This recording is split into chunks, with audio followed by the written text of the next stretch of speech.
So today we'll be speaking about the birth of Jesus, and we'll be turning our pages. If everybody could stand up for this reading.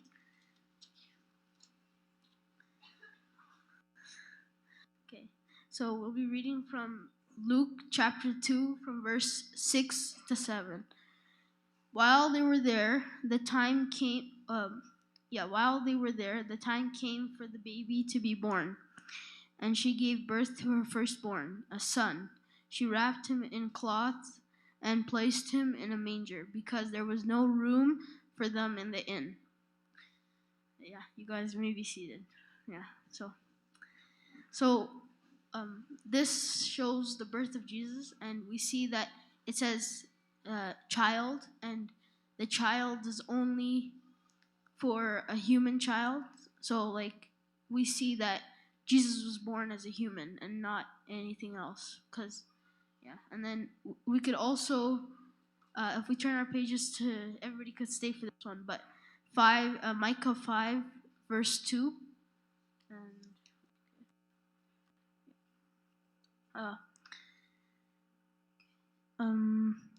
But you, Bethlehem Ephratah, though you are small among the clans of Judah, out of you will come for me one who will be a ruler over Israel, whose origins are from old and from ancient times.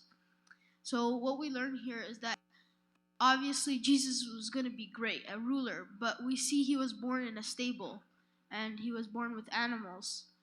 But who is Jesus, right? Because here it says he's from the ancient times, and he would be a ruler, but it also says that he was born in a stable.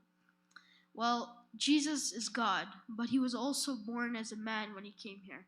We know Jesus is God through the book of John, chapter 1, verse 1 to 4. It says, or 1, and then I think 2.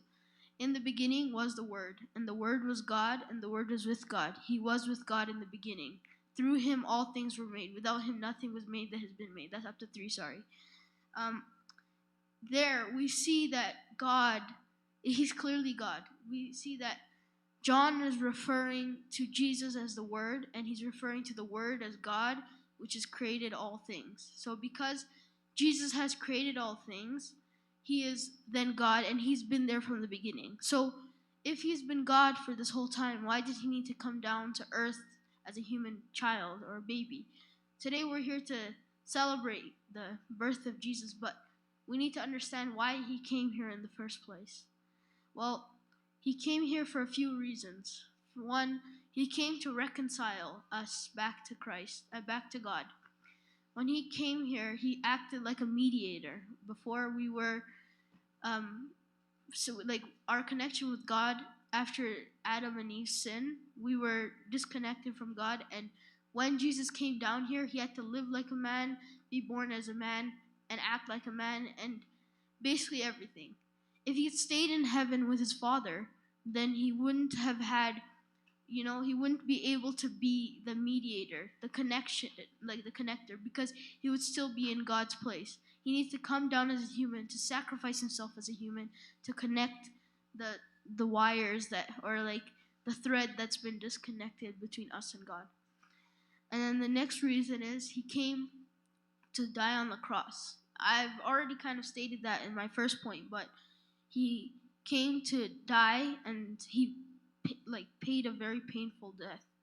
When he died, he was whipped 40 times. He was nailed to a cross, and he had to stay there for 24 hours, although he died on the 3rd hour. This is excruciating pain, and on top of that, he had to carry all our sins. It's kind of, we deserve to drown in our own sins. We deserve to be shackled with iron and drown in the depths of the ocean with our own sins. But no, because he was powerful enough to, take all our sin, he was able to rise in the 3rd day. And that's my next point. But we see that he needed to come as a man, to sacrifice himself as a man, and pay the price like a man, and feel pain like a man, in order to have it, in order for us to be connected again. And then the next reason is so that he could rise again from the dead. If it stayed in the grave, we would never have the salvation we have today. But because he rose from the dead, and because he obviously beat death, now we could have life. Because after he rose from the dead, we go through that same process. When we get baptized, we get buried like Jesus. We're dead to the world and then rise up again. If he'd never risen, then we would have stayed in the water. We're still dead. But because he's risen from the dead, now we could be with him in the right hand side of God. Now we are in him. And then